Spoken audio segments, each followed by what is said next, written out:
This video is going to show you what you have for materials at the craft studio for you to use and where your materials are located. The X-Acto blades are going to be over in the cabinet that has the box cutters over in that cabinet over there. And then at your studio tables, you will have this container that has markers, rulers, scissors, glue sticks. We have some triangle rulers and compasses in there as well. We have 4 of everything with the exception of the markers.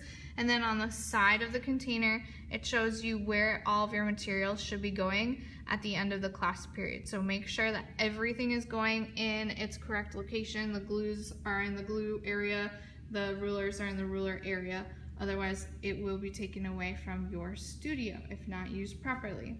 Over here at your studio, we have tape, we have staplers, and different types of glue.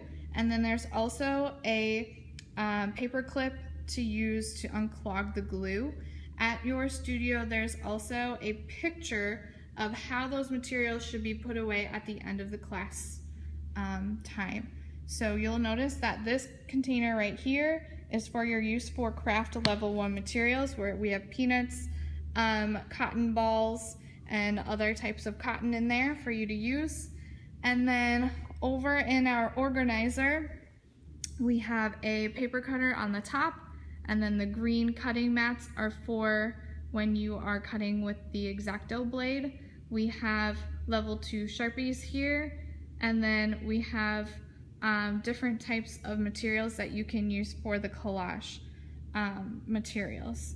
So again, we have a picture of how everything should look at the end of the class period to make sure that we're cleaning correctly with the labels out.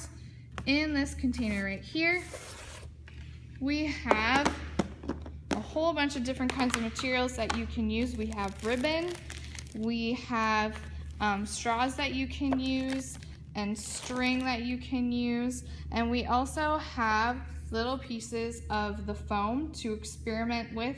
And then if you want for your project to use a big piece of foam, you can use that for your project so that we're not wasting all of the materials on experimenting, and we still have those materials to use for your project as well. And then we put it back in that top container area with the label out. We also have magazines for collage. We also have tissue paper down here for collage. And then in this container, we have some fancy scissors that have fancy cutting edges. And then we have a paper crimper and a hole punch. Paper crimper, you're going to put the paper through this little slot right here where it has the arrows, and then you tighten down the grip, and then you turn this handle right here on the side, and you roll the paper through, and it prints the paper.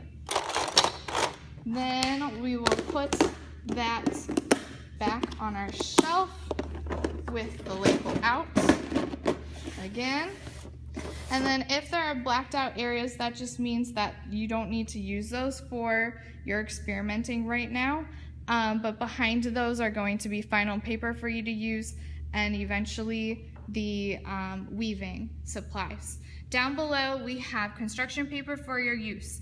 Make sure that you are checking the scrap bin first for pieces of paper, because there's a lot of scrap paper in here. There's a whole blue piece of paper here that somebody else can use the other side that's still blue and cut with it to put on their collage. So please make sure you're checking the scrap paper and putting any pieces there that somebody else might want to use, and always take from this bin first, and then you can take a whole piece of paper.